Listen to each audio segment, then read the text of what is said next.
Alerte coronavirus. Attention, attention, le coronavirus se transmet très facilement et fait des ravages. Pour l'éviter, le port du masque de protection est obligatoire en tout lieu. Dans l'administration publique ou privée, dans les réunions, les rencontres, dans les marchés, les magasins, les boutiques et lors des déplacements, le port du masque est obligatoire. Même dans les lieux privés, dès lors que l'on n'est pas seul, le masque doit être le fidèle compagnon. Mais attention, le port de masque de protection ne dispense nullement d'appliquer les autres mesures de prévention, notamment le lavage des mains à l'eau et au savon et l'observance de la distance de sécurité sanitaire d'au moins 1 mètre entre personnes. Enfin, s'abstenir de porter des gants en vue du lavage régulier des mains à l'eau et au savon ou de l'application de gel hydroalcoolique. Pour tout savoir sur l'épidémie du coronavirus au Bénin, rendez-vous sur le site web www.gouv.bj/coronavirus. Ceci est un message du gouvernement de la République du Bénin. Bonsoir à tous. Dans l'actualité ce soir, échange entre parlementaires et responsables de la Sénat. La question du parrainage est notamment le sujet phare abordé au cours de cette rencontre. C'est dans la perspective des présidentielles de 2021. Firmin Bassao nous fera le point. 22 octobre, date de célébration de la Journée mondiale de l'énergie. Le défi d'accès à l'énergie pour tous est mis en avant. Comment le secteur se porte-t-il au Bénin? Vous entendrez la réponse du ministre de l'Énergie dans cette édition. Approvisionnement en eau potable au Bénin, l'un des chevaux de bataille de l'exécutif. 2 barrages d'une capacité totale de 14 millions de mètres cubes sont en construction dans le département des Collines. Un soulagement, nous dira William Choki. Bienvenue si vous nous rejoignez. 15 milliards de francs CFA immédiatement libérés au profit des travailleurs du secteur public, mais aussi plusieurs dizaines de milliards précédemment débloqués ou en passe de l'être en attendant de constater les virements sur leur fiche de paie. Les fonctionnaires continuent de se réjouir de la nouvelle annoncée par le chef de l'État. Voici la réaction de quelques secrétaires généraux de centrales syndicales au micro de Marcel Arossi. Mais on va dire bravo. Bravo, surtout dans la période où nous sommes. Nous sommes dans la période de Covid-19, où tous les pouvoirs se plaignent des baisses des chiffres d'affaires, des rentrées financières. Et donc, qu'on ait choisi de donner 15 milliards en ce moment, où ce n'est pas du tout facile pour tous les gouvernements du monde. Et on peut dire, c'est bon, on s'en félicite. En tant que travailleur, je suis très content de cette nouvelle. En tant que syndicat, je le suis encore plus parce que cette nouvelle est tombée dans une période où nous ne sommes pas en crise. Ce n'est pas une période tendue entre gouvernants et syndicats. Ça veut dire que c'est le lobbying, c'est le plaidoyer, c'est le dialogue social qui a permis au gouvernement de comprendre qu'il pouvait faire cet effort supplémentaire.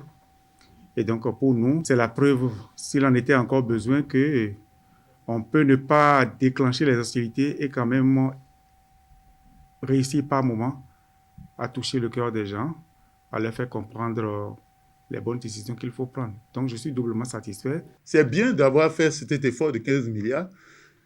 Il a fait l'option, tout simplement, de privilégier, n'est-ce pas, ce qui est urgent. C'est ce qu'on doit aux travailleurs. Mais comme on le dit, ça fait bientôt 5 ans. Même si c'est ce qu'on gagne, ce qu'il privilégie n'est pas une mauvaise chose, il faut penser aussi à l'indice salarial.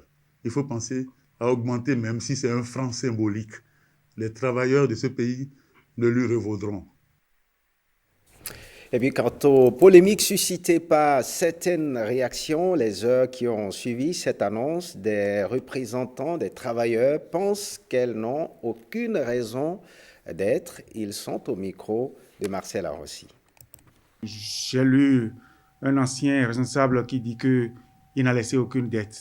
Et ça, je pense que ça m'étonne.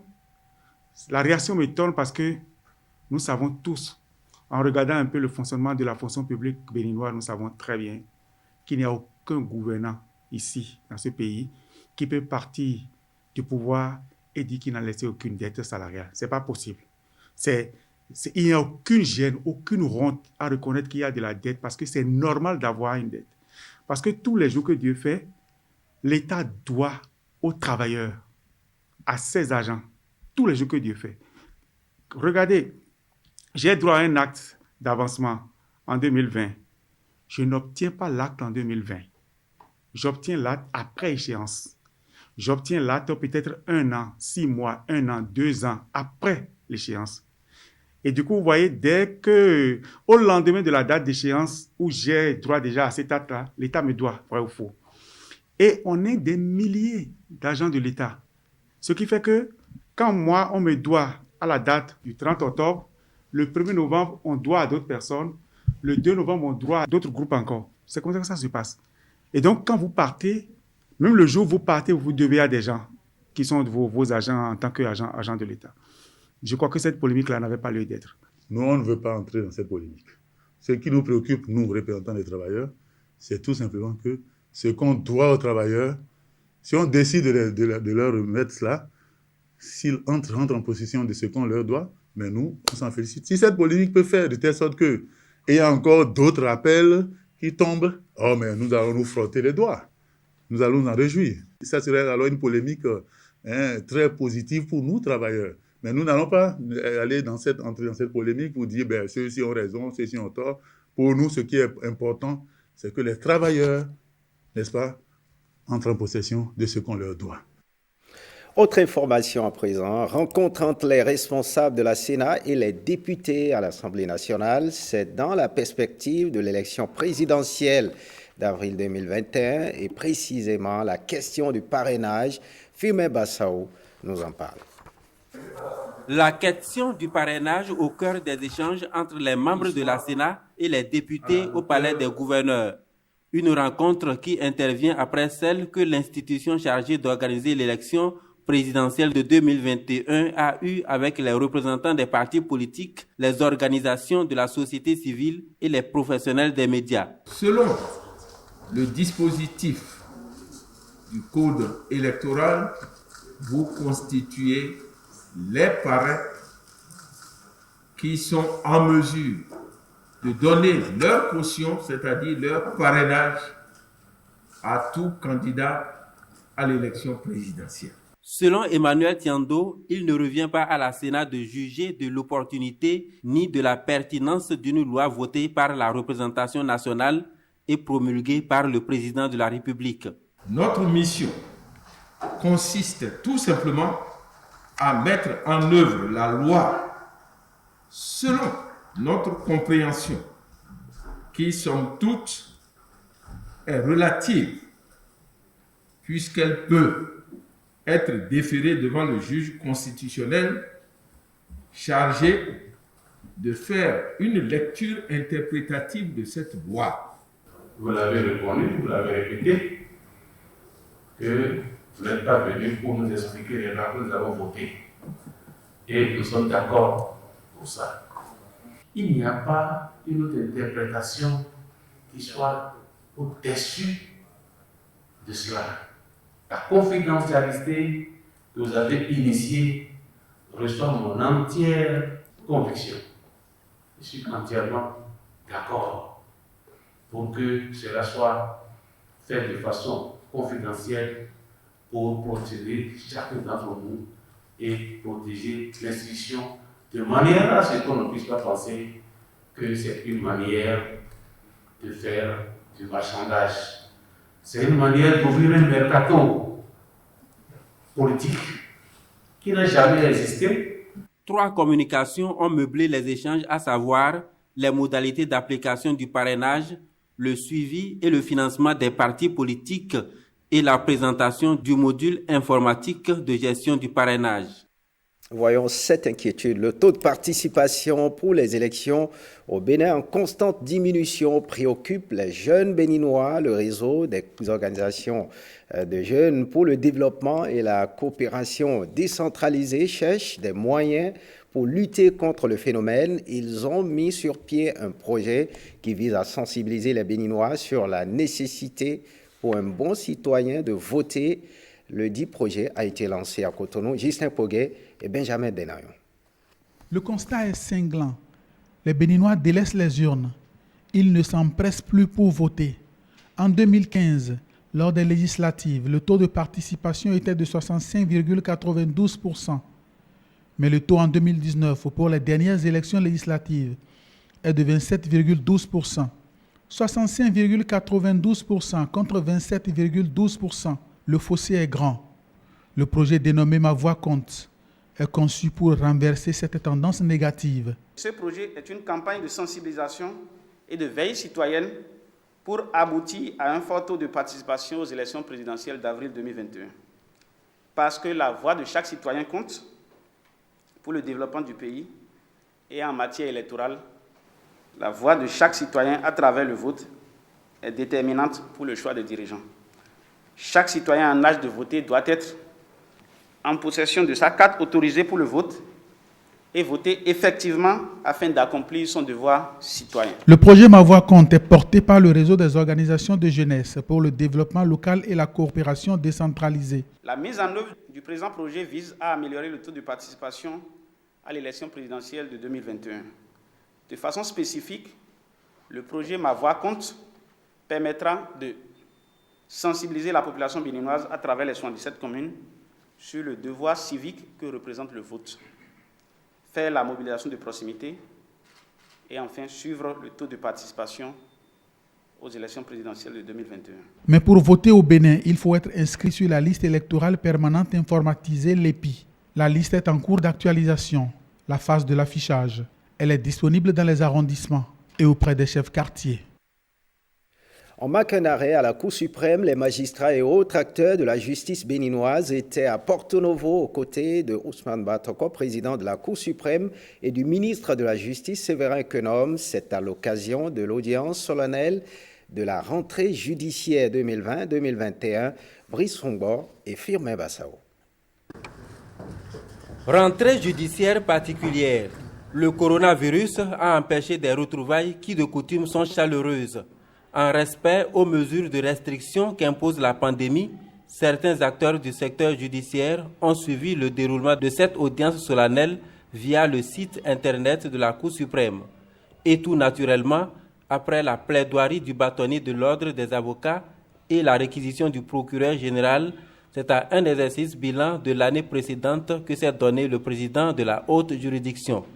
Il ressort qu'au titre de l'année 2019-2020, notre Cour aura jugé des affaires en toute matière dans un contexte sanitaire particulier. La Chambre administrative, par exemple, a rendu au cours de l'année judiciaire écoulée 506 arrêts. L'un des temps forts de la vie de notre haute juridiction aura été la gestion du contentieux des élections communales et municipales. Nous avons enregistré sur ce registre particulier 263 procédures qui ont été vidées par 258 arrêts pour la quasi-totalité signés et notifiés aux parties. Ce, en moins de 4 mois, largement dans le délai législatif de 6 mois qui nous était assigné. Même s'il faut souligner que le juge électoral continue aujourd'hui encore d'être saisi de quelques recours sur les cas d'inéligibilité qui peuvent être soulevés à tout moment, même à 24 heures de la fin du mandat des conseillers municipaux ou communaux. Le thème retenu pour nourrir la présente rentrée judiciaire est le magistrat et le politique, comment concilier la confiance et l'indépendance. Ce thème assez évocateur au regard de l'influence que le politique tend à exercer sur le pouvoir judiciaire. Thème aussi d'actualité dans un contexte où le juge en panne de confiance dans les esprits des populations.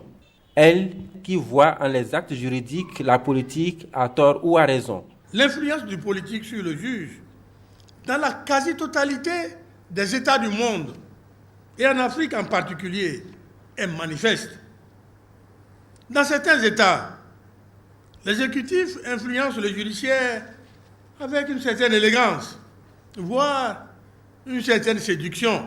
Il prend des gants pour atteindre ses objectifs, pour s'assurer que le pouvoir judiciaire est dans la droite ligne de sa politique.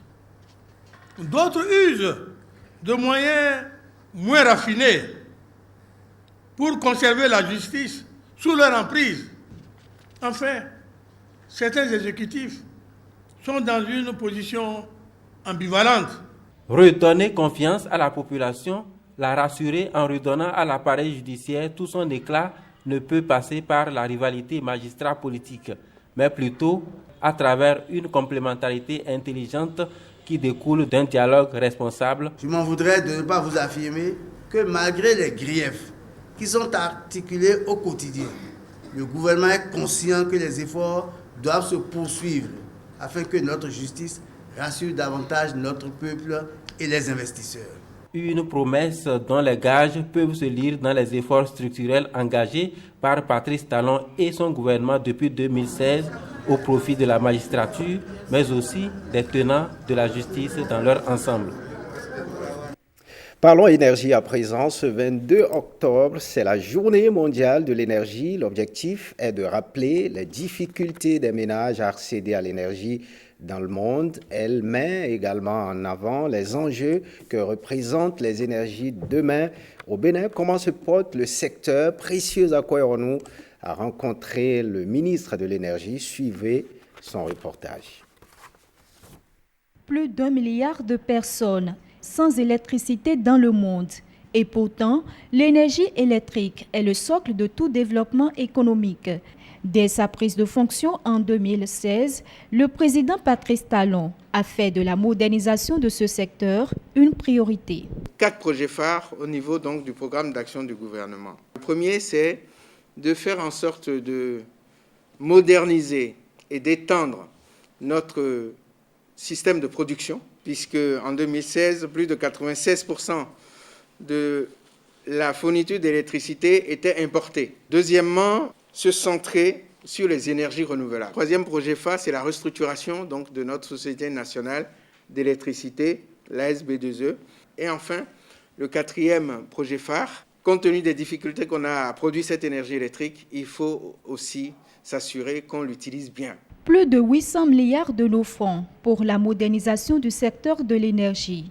Très tôt, le gouvernement de la rupture montre ses performances. On disait tout simplement, sur instruction du président de la République, qu'il fallait tout faire pour que les fêtes de fin d'année 2016 se passent avec la lumière. Et cet objectif a été atteint. Et en même temps, nous disions qu'à l'horizon fin 2019, il n'y aura plus aucun moyen de location sur notre territoire. Ce pari a été tenu puisque fin 2019, nous avons sorti du pays tous les moyens de location pour produire de l'électricité. 3 centrales à Porto-Novo, à Parakou et à Natitengu ont été réhabilitées pour l'équivalent de 6 milliards 200 millions de nos francs et sont fonctionnelles aujourd'hui, capables de fournir 30 MW. En parallèle, nous avions lancé les opérations pour la construction d'une centrale flambant neuve de 127 MW qui a vu son inauguration donc fin août 2019. Les énergies renouvelables ne sont pas non plus négligées. Plus de 50 microcentrales solaires ont été inaugurées dans les zones reculées avec des micro-réseaux pour permettre aux endroits non connectés au réseau conventionnel de bénéficier d'énergie électrique. Nous avons fait tout le travail avec l'appui de l'Union européenne et de l'Agence française de développement pour la construction de la première centrale solaire d'envergure au Bénin de 25 MW, dont le lancement des travaux va s'effectuer dans moins d'1 mois. Et pour assurer la pérennité de l'énergie électrique, le gouvernement Talon a opté pour la restructuration de la société de distribution, la SBEE. De même, un nouveau code de l'électricité a été voté. Nos concitoyens n'ont pas été contents de cette entreprise nationale au niveau du service rendu, au niveau de la qualité, au niveau de la réactivité pour répondre à des sollicitations des clients. À partir de ces constats, le gouvernement a décidé d'aller plus loin, de changer de paradigme et de faire en sorte que cette entreprise devienne une entreprise ayant à cœur la clientèle comme préoccupation majeure, comme son centre de gravité. Rendre le Bénin autonome en matière d'énergie électrique d'ici 2021, cela passe également par l'électrification rurale. Et pour le gouvernement, aucune couche sociale ne sera négligée. L'objectif dépasse même le simple fait d'avoir la lumière. Parce que c'est la pénibilité des femmes à aller chercher de l'eau très loin, à aller chercher des fagots de bois très loin pour faire manger, etc., qui s'en trouvent atténués par l'arrivée de l'électricité, même solaire. C'est aussi tout ce qui concerne la sécurité dans les localités rurales, avec la lumière qui jaillit. C'est aussi des dispensaires, l'un des endroits où on continue d'accoucher avec la lumière de la bougie, qui s'en trouve transformés. En fait, ça révolutionne la vie et le gouvernement a pris très tôt la mesure de cela et a fait en sorte que nombreuses initiatives sont en cours pour électrifier plusieurs centaines de villages. Si je sais qu'en l'espace de 4 ans, nous avions électrifié plus de 400 villages et nous attendons d'ici à 2022 faire plus que ça pour presque doubler le taux d'accès à l'électricité dans les milieux ruraux dans notre pays. 4 années de gouvernance et déjà une nette amélioration sur le plan énergétique, le gouvernement Talon est sur le point de gagner son pari, rendre l'énergie disponible pour tous. On parle maintenant à barrage hydraulique. Couvrir les besoins des populations béninoises d'ici 2020, un défi que s'est lancé le gouvernement, un défi qui est en train d'être relevé avec la construction de 2 barrages d'une capacité totale de 14 millions de mètres cubes dans le département des Collines. William Choki était sur les lieux. Voici son reportage. Quelle stratégie adopter pour pouvoir prendre en compte efficacement le genre dans l'accès à l'énergie? La communauté économique des États de l'Afrique de l'Ouest a travaillé sur la question. Les principales réalisations du programme de la CEDEAO sur l'intégration du genre dans l'accès à l'énergie sont l'adoption de la politique de la CEDEAO pour l'intégration du genre dans l'accès à l'énergie par les chefs d'État de la CEDEAO, la validation de la directive de la CEDEAO sur les évaluations de genre dans les projets énergétiques. Pour mettre en œuvre cette politique de la CEDEAO pour l'intégration du genre dans l'accès à l'énergie, chaque pays de la communauté est appelé à élaborer un plan national approprié. Le Bénin, par le présent atelier, veut procéder à la validation du sien. L'élaboration d'un plan d'action national genre pour la politique d'intégration du genre dans l'accès à l'énergie est une étape décisive dans la lutte contre les inégalités de genre. Ce plan sera un très précieux outil non seulement pour opérer des choix d'accompagnement du ministère de l'Énergie, mais servira aussi de boussole pour répondre efficacement aux besoins réels de réduction des inégalités liées au sexe. La problématique du genre dans le secteur de l'énergie est devenue un enjeu majeur de développement. Elle permet d'appréhender les questions spécifiques liées à l'inégalité entre les sexes en matière d'accès équitable aux services énergétiques. Une fois le plan national de mise en œuvre validé, il sera un instrument opérationnel qui facilitera la participation des partenaires techniques et financiers à la mise en œuvre de la politique et des directives régionales en matière de genre pour les interventions au Bénin. C'est la vraie cause de développement, de faire en sorte que les femmes et les hommes puissent contribuer, chacun en ce qui le concerne, au développement de notre pays.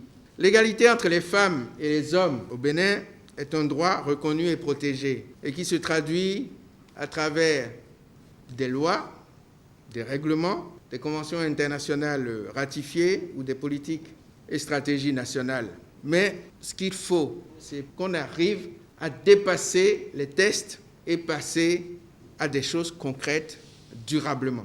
L'élaboration du document a intégré les défis du secteur de l'énergie en matière d'égalité entre hommes et femmes. L'intégration dans la réglementation nationale de la directive de la CEDEAO sur l'évaluation du genre constitue un instrument puissant à condition qu'on les appuie pour la bonne cause, dont la prise en compte dans la planification renforcera l'équité et le développement durable. Pour les acteurs du secteur, ce plan national qui sera validé un 22 octobre, journée de l'énergie, sera d'une grande utilité. Ce plan est utile d'autant plus qu'il est arrimé au plan d'action de la politique elle-même.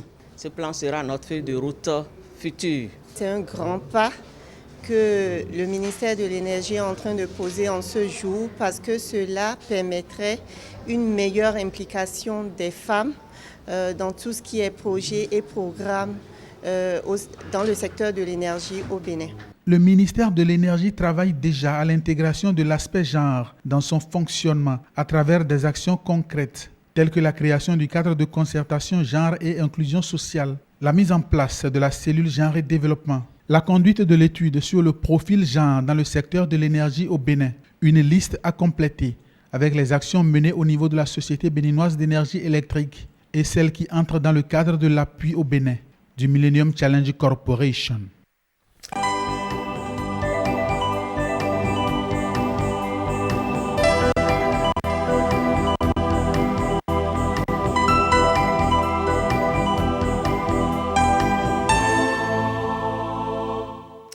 Voyons à présent ce défi, couvrir les besoins des populations béninoises d'ici 2020, un défi que s'est lancé le gouvernement, un défi qui est en train d'être relevé avec la construction de 2 barrages d'une capacité totale de 14 millions de mètres cubes dans le département des Collines. William Choki était sur les lieux. Regardez son reportage. Voici en image drone l'ouvrage qui vient sortir les communes du département des Collines de leur sécheresse hydrique. Le barrage d'Ayedjoko dans la commune de Savè. 2 millions de mètres cubes, sa capacité. Une volonté du PAG, le programme d'action du gouvernement concrétisé ici. Nous avons créé le barrage sur un affluent du fleuve Ouébé qui s'appelle Ayedjoko justement, qui est à côté du village Ayedjoko. Donc c'est ça qui permet aujourd'hui, cet ouvrage-là, qui permet de faire remonter la quantité d'eau qui suit l'affluent et pour pouvoir emprisonner toute cette partie-là et qui permet de prélever cette eau-là. En réalité, le barrage tel que nous l'avons fait, on peut l'appeler réservoir. Il est juste un réservoir d'abord, à partir duquel on va alimenter ces villes-là. La population de la commune de Savè, de la ville de Savè, de la ville de Glazoué et de la ville de Dassa, plus Maouyan, tout ça mis ensemble, c'est ça qui fera le total d'individus qui devraient être alimentés après le travail que nous sommes en train de faire. Fini donc les problèmes d'approvisionnement en eau potable et ce jusqu'au-delà de 2035, une assurance donnée par les techniciens. Le projet a été dimensionné pour l'horizon 2035, mais il y a des équipements qui peuvent aller au-delà. Quand je prends par exemple les grandes canalisations pour le transport d'eau brute, ces canalisations peuvent aller au-delà de 2035. Le gouvernement vient maintenant de mettre en place ou bien de trouver une solution, je dirais, pour ne pas exagérer, définitive à la desserte en eau potable dans les collines, surtout dans les villes dans les communes de Savè, Dassavouni et Glazoué, qui abritent les différentes infrastructures de ce projet. Une solution durable face aux difficultés d'accès à l'eau potable dans cette partie centre du Bénin. À quelques kilomètres de ce barrage, il y a un autre plus grand, le barrage Rifo. 6 fois la capacité d'Ayedjoko. Les travaux sont en cours, comme le montrent ces images. 12 millions de mètres cubes, un barrage hydraulique jamais réalisé au Bénin. Je pourrais dire que même si le gouvernement Talon ne fait plus rien dans les collines, il serait applaudi par rapport à cela. Parce que l'eau, c'est la vie. On peut être aveugle et boire. Et comme l'eau est source de vie, l'eau est la première des choses que nous devons avoir. Et je suis sûr qu'avec ces 2 barrages, le problème d'eau serait fini au niveau du département des Collines. Dans la partie nord-ouest du Bénin, 2 ouvrages semblables existent, non encore exploités à leur plein potentiel. Le barrage hydropastoral de Sepunga. Nous sommes à l'entrée de la commune de Tangueta. Ce barrage a une capacité d'environ 1 600 000 mètres cubes d'eau que nous avons retenu dans cette retenue-là. Et pour une digue d'environ 1 km 30. Et puis nous avons un périmètre irrigué de 41 hectares que vous voyez de l'autre côté, qui est en cours d'aménagement et dont les populations doivent pouvoir produire du riz, des produits maraîchers. De vastes périmètres pour la culture du riz et du maraîchage, des cultures de contre-saison. À Koufor-Pissiga, dans la commune de Materi, les populations disposent de l'eau potable grâce au programme hydraulique villageois de l'UEMOA. Ce projet cadre parfaitement avec l'objectif numéro 6 de l'atteinte des ODD, tel que prévu dans le programme d'action du gouvernement. L'objectif est de pouvoir accompagner de façon durable, donc accompagner de façon durable les populations dans l'approvisionnement en eau potable, dans la réalisation des activités génératrices de revenus. Leur joie serait plus grande si cet ouvrage aujourd'hui en souffrance était fonctionnel. C'est le barrage de Koufor-Pissiga avec 55 hectares de périmètre aménagé. Mais en attendant les travaux de réhabilitation, les populations se contentent d'abreuver les bêtes, mener les activités champêtres autour de l'ouvrage. Ce site était destiné à réaliser un grand barrage qui allait vraiment desservir pour au moins 55 hectares d'irrigation, dont 40 sont destinés à la culture de riz, tel que vous le constatez autour de vous, et 15 hectares pour les cultures de contre-saison. En saison sèche, il y aurait un encaissement d'eau que les populations allaient utiliser pour cultiver la tomate, la salade, les légumineuses de façon générale.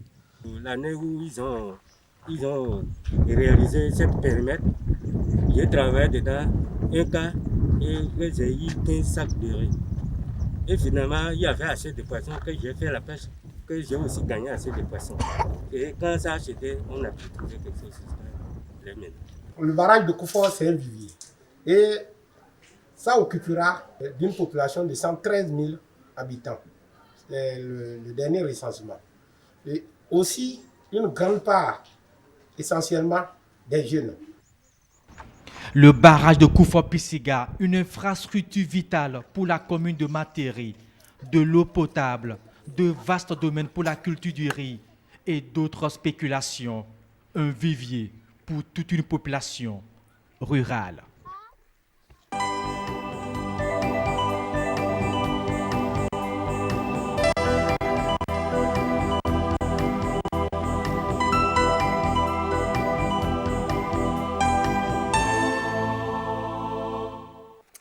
Parlons éducation à présent. Reprise des cours dans les universités publiques du Bénin. Le top est donné à Abomey, à l'Université nationale des sciences technologiques, ingénierie et mathématiques. Les hautes autorités académiques ont été de la partie autorité politico-administrative du département du Zou. Tous étaient aux côtés de la ministre de l'Enseignement supérieur et de la recherche scientifique. Une occasion pour les différents acteurs de penser à une bonne année académique et les conditions pour atteindre les objectifs. Cyprien Lokosso. La cérémonie solennelle de la rentrée universitaire 2020-2021 a rassemblé tout le gradin de personnalité du monde universitaire. Une année académique qui s'ouvre et tous émettent le vœu de la voir bien se dérouler. Près d'une dizaine de personnes se sont succédées au micro. Tout un chapelet de doléances exposé par les enseignants, les étudiants et d'autres acteurs importants pour que les universités béninoises se portent mieux. Après la longue série de discours des différentes personnes et personnalités, la ministre de l'Enseignement supérieur a rassuré des efforts du gouvernement pour que l'université et ses acteurs se sentent bien. Elle en appelle à la franche collaboration de tous pour relever les défis. Il est important de s'occuper de nos étudiants. La démonstration qu'ils ont eu à faire ici est lumineuse et je voudrais nous interpeller, nous appeler, nous tous, dans la recherche de ce qui sort de nos enseignements, de nos universités. C'est une très grande famille de grands responsables. Nos enfants sont avec nous et ils nous voient dans ce que nous disons, dans ce que nous faisons. Nous sommes toujours rattrapés par des défis, de gros défis de qualité, défis d'insertion professionnelle, défis de recherche, défis d'innovation. Les cours reprennent donc dans les universités publiques béninoises, toujours dans ce contexte de pandémie de Covid-19. Ces différents acteurs comptent faire avec pour atteindre les bons résultats. Il s'agit d'une initiative présidentielle qui consiste à recruter chaque année à la charge de l'État 2000 jeunes diplômés à placer dans des entreprises privées ou publiques sur une période de 2 ans avec l'espoir qu'ils sauront se rendre utiles et efficaces pour se faire recruter à l'issue de la période d'insertion ou alors qu'ils sauront voler de leurs propres ailes dans l'auto-emploi. Aujourd'hui, le nombre de candidats à ce programme ne cesse de grimper, confie le coordonnateur. Suivez au micro de Marcel Arossi. En aidant les entreprises, le programme aide par surcroît les jeunes. Et les jeunes qui sont qualifiés ne manquent pas quand même d'engouement. Au début, la plateforme avait un peu bugué, mais aujourd'hui, tout est fluide. Et j'ai lancé les nouvelles offres à 15h aujourd'hui. À 15h10, j'ai déjà eu près de 32 inscrits. Ça veut dire que les jeunes sont à l'affût. Ils ont l'information, ils savent, mais il faudra effectivement davantage les informer. Chaque année, on doit placer 2000 jeunes. Mais les 2000 jeunes ne sont pas placés en une fois. Ce n'est pas des cohortes mensuelles. Donc chaque mois, chaque semaine, les jeunes peuvent aller sur la plateforme et voir les nouvelles opportunités. Parce qu'il y en a qui croyaient que dès qu'une opportunité est clôturée, que ça s'est arrêté. Non, ça ne s'est pas arrêté. C'est au rythme de récupération des demandes des entreprises que nous postulons. Si le lundi, nous avons par exemple 5 entreprises qui postulent pour 10 postes, on met en ligne. S'il y en a 3, on met en ligne jusqu'à avoir le quota des 2000. Donc ce ne sont pas des offres qui sont juste ponctuelles et après on attend. Donc que les jeunes soient rassurés, c'est un programme pour eux à partir des entreprises bien sûr. Et là, je pense que chemin faisant, la plupart même des entreprises vont même recruter au-delà même des 2000 parce que c'est 2000 que l'État supporte. Mais pour la petite histoire, il y a des entreprises qui veulent en recruter plus et qui se sont engagées à le faire avec leurs propres ressources. C'est-à-dire que le programme répondait à un besoin pertinent des entreprises. Tout au moins, l'objectif que nous nous donnons, c'est de pouvoir placer entre 800 et 1000 au titre de l'année 2020.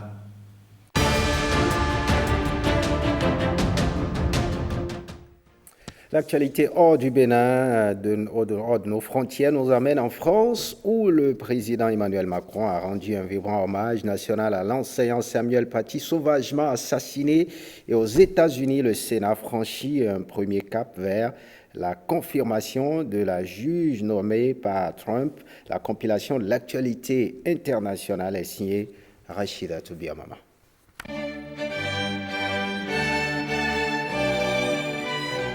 La Marseillaise retentit dans la cour de la Sorbonne à Paris en hommage au professeur Samuel Paty, assassiné pour avoir montré des caricatures du prophète de l'islam. Environ 1000 personnes se sont réunies ce mercredi soir à Rennes pour rendre un vibrant hommage national à l'illustre disparu à la place de la République. Il ne faut rien céder face à ceux qui souhaitent d'un côté manipuler la laïcité et de l'autre ceux qui déversent de nombreux mensonges et de nombreuses fake news à propos de cette valeur républicaine que nous devons absolument conserver. Il nous est arrivé de rencontrer des difficultés mais qui n'ont rien à voir avec ce qui s'est passé. Il y a 12 ans, il y a 15 ans, 20 ans, on n'avait pas ça en Seine-Saint-Denis. Je pense qu'on va tout simplement aussi faire notre travail de fonctionnaire. On va attendre les injonctions qui vont venir d'en haut. On espère avoir un petit peu de l'aide par rapport à ça. J'ai bien dit on espère. Et pendant ce temps à Paris, le président français Emmanuel Macron affirmait que la France continuerait le combat pour la liberté et la République, dont l'enseignant Samuel Paty est désormais le visage. Samuel Paty fut la victime de la conspiration funeste, de la bêtise, du mensonge, de l'amalgame, de la haine de l'autre, de la haine de ce que profondément, existentiellement, nous sommes, nous continuerons. Oui. Ce combat pour la liberté et pour la raison.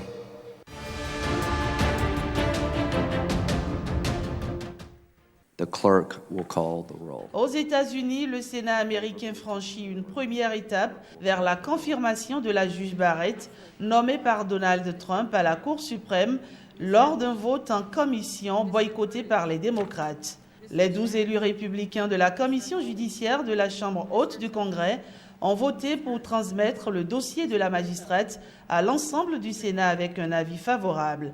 Leurs 10 collègues démocrates qui jugent le processus illégitime si près des élections étaient absents. Dans l'Ohio, les salariés de l'automobile partageaient sur Trump.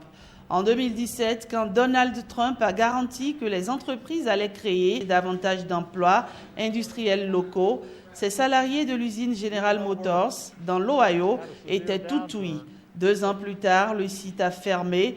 Cette fermeture a porté un coup à la région de la vallée de Mahoning, dans l'un des États clés de l'élection présidentielle américaine du 3 novembre, qui fait face depuis des décennies au déclin de l'industrie manufacturière et est, comme le reste des États-Unis, désormais menacé par le coronavirus.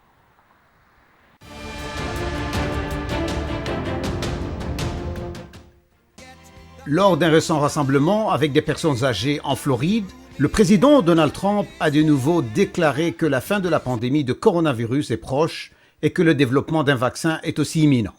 Mon message aux Américains seniors est un message d'optimisme, de confiance et d'espoir. Votre sacrifice n'a pas été vain. La lumière au bout du tunnel est proche. Nous abordons le virage. Aborder le virage, mon Dieu, il ne disparaît pas. Il est à nouveau en hausse, ça empire comme prévu.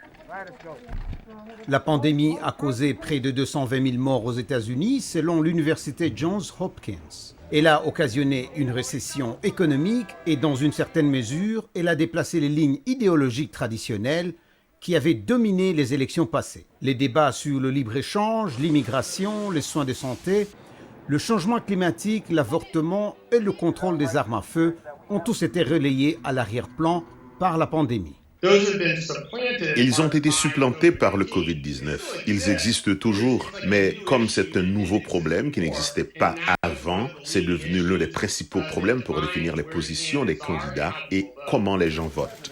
La réponse de l'administration Trump à la pandémie est devenue une question partisane. Les républicains s'opposent à des cantonnements stricts pour contenir le virus et mettent l'accent sur le droit de l'individu en ce qui concerne le port du masque et la distance sociale. Qu'il s'agisse des discussions autour des masques ou sur le niveau auquel le gouvernement devrait ou ne devrait pas être impliqué dans la sécurité publique ou dans d'autres éléments de notre vie, nous voyons cela se produire maintenant. En revanche, Biden et les démocrates exhortent à la responsabilité collective pour réduire le taux d'infection et permettre la reprise des activités commerciales normales. Avec une avance dans les sondages, Biden tente de faire de l'élection présidentielle un référendum sur la gestion de la pandémie par Trump. De l'autre côté, la campagne Trump met en avant la robuste économie américaine avant le Covid-19 et promet une reprise rapide à la fin de la pandémie.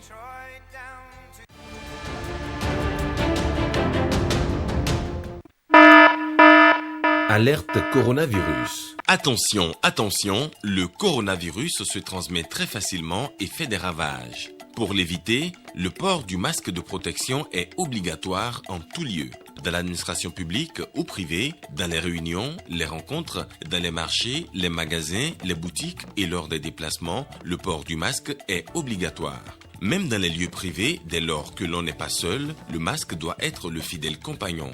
Mais attention, le port de masque de protection ne dispense nullement d'appliquer les autres mesures de prévention, notamment le lavage des mains à l'eau et au savon et l'observance de la distance de sécurité sanitaire d'au moins 1 mètre entre personnes.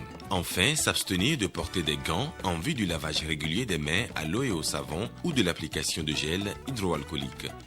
Pour tout savoir sur l'épidémie du coronavirus au Bénin, rendez-vous sur le site web www.gouv.bj/coronavirus. Ceci est un message du gouvernement de la République du Bénin. Ce journal se referme. Merci de l'avoir suivi. Vous pouvez revoir l'édition sur notre plateforme www.ortb.bj. Bonne suite des programmes sur l'ORTB. Passe en vous.